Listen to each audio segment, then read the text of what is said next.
আসসালামু আলাইকুম রহমতুল্লাহি বারাকাতু। সিঙ্গিং লাভার ফ্যান পেজের সমস্ত বন্ধুদেরকে মোবারকবাদ জানাচ্ছি। আশা করি সবাই সুস্থ এবং ভালো আছেন। সবাইকে রামাদান কারীম। আজকে একটা বিষয় আলোচনা করার জন্য আপনাদের সাথে হাজির হয়েছি। টপিকটা হলো রামাদান এবং রোজাদার। আল্লাহ তাআলা তার পবিত্র গ্রন্থ আল কোরআনে বর্ণনা করেন যে ইয়া আইয়ুহাল্লাযিনা আমানু কুতিবা আলাইকুমুস সিয়ামু কামা কুতিবা আলাল্লাযিনা মিন ক্বাবলিকুম লাআল্লাকুম তাত্তাকুন। এই ঈমানদারগণ, তোমাদের উপর রমজান মাসের রোজাকে ফরজ করা হয়েছে, যেমনি ফরজ করা হয়েছিল তোমাদের পূর্বপুরুষগণদের উপরেও। রমজান মাসে অবতীর্ণ হয়েছে পবিত্র গ্রন্থ আল কোরআন, সলিউশন অফ হিউম্যান লাইফ।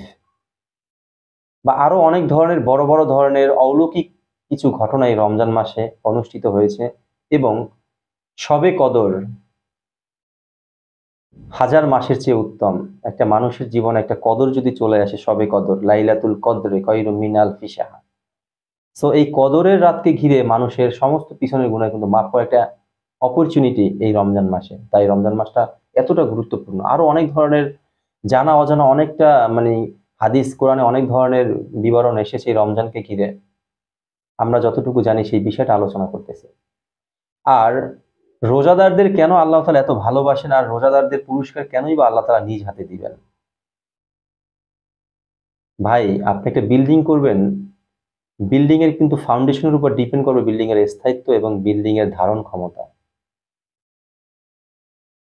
তেমনি ভাবে একজন মুমিন বান্দা বা একজন মুসলিম, তার ঈমানটা যত বেশি শক্ত, তার ফাউন্ডেশন যত বেশি শক্ত, তার ইবাদত অল্প করলেই সেটা কবুল। Achilles দিনাকা ইয়াগো fickle আমলুল কলিল। অর্থ, তোমার ঈমানকে খাঁটি করো, অল্প আমলই নাজাতের জন্য যথেষ্ট হবে।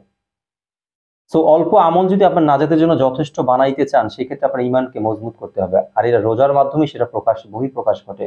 ঈমানের বহিঃপ্রকাশ, শক্ত ঈমানের বহিঃপ্রকাশ ঘটে এই রোজাদারদের রোজার মাধ্যমে।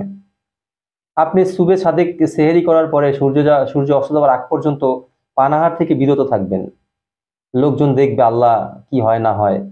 লোকের অন্তরালে গিয়ে আপনি একটু পানি খেলেন, আপনি মুখটা মুছে এসে আবার মিথ্যা কথা বলতে পারলেন। আবার পানিতে ডুব দিলেন, ডুব দিয়ে পানি খেলেন, এটাও কিন্তু করা যায়। কিন্তু আপনি একমাত্র আপনার স্রষ্টা আল্লাহকে বিশ্বাস করেন, তার জন্যই আপনি হয়তো এগুলো করেন নাই। এখানে আল্লাহ তাআলার বিশ্বাস, আল্লাহকে গায়বী ভাবে বিশ্বাস করেন, আল্লাহ যে আপনাকে দেখতেছেন, এটার বহিঃপ্রকাশ ঘটেছে। আর এই কারণেই আল্লাহ তাআলা হয়তোবা রোজাদারদের পুরস্কার নিজ হাতে দিবেন। আগে আল্লাহর প্রতি ঈমান আমাদের আনতে হবে। আল্লাহ তাআলা আমাদের সবাইকে কবুল করুক, আমাদের রমজান মাসে 30টা রোজা রাখার তৌফিক দান করুক। আমরা যে যেখানে থাকবো না কেন, অবশ্যই আমরা রমজান মাসের পবিত্রতা রক্ষা করার চেষ্টা করব। আমাদের ফ্যামিলি পরিজন যারা রয়েছে, অবশ্যই তাদেরকে সাজেস্ট করব রমজান মাসের হক আদায় করার জন্য। সবাই ভালো থাকবেন, সুস্থ থাকবেন। আবার কোনো একটা ভিডিওতে দেখা হয়ে যাবে। ভুল ত্রুটি হলে অবশ্যই ক্ষমা সুন্দর দৃষ্টিতে দেখবেন। শুভ বিদায়। আসসালামু আলাইকুম ওয়া রাহমাতুল্লাহি ওয়া বারাকাতুহু।